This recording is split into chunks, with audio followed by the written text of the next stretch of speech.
Hello everyone, my name is Carol and welcome aboard to Knitting on the Hook.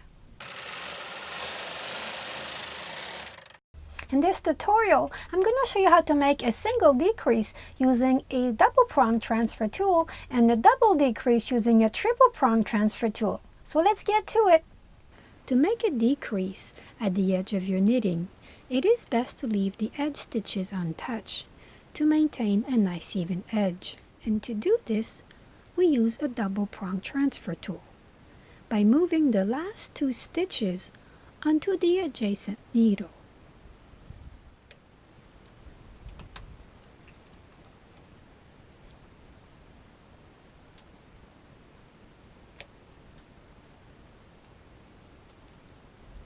We now have one empty needle that we can push back into A position. Our edge stitch remains untouched, and our needle next to the edge stitch has now two stitches.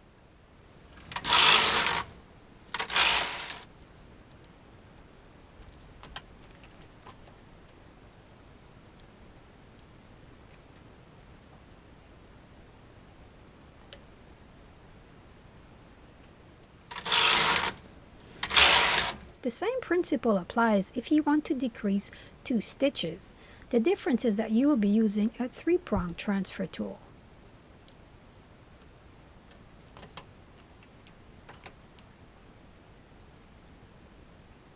And you will move down an extra needle.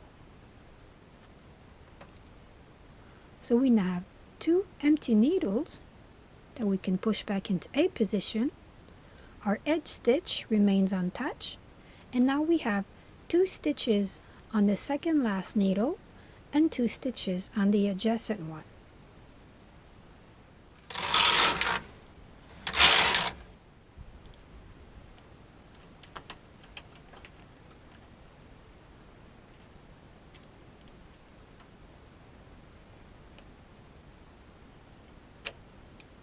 Move the needle back into A position.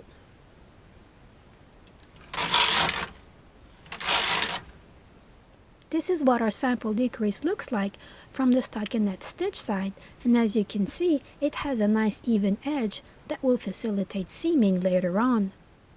Over here, you can see the single decrease that we made on every other row, and up here are our double decrease that we made on every other row. If you enjoyed this tutorial, click on the thumbs up to let me know. And if you would like to see more, click on the subscribe button and it's going to take you straight to my channel where you can browse around. Thank you for watching Knitting on the Hook. Bye for now.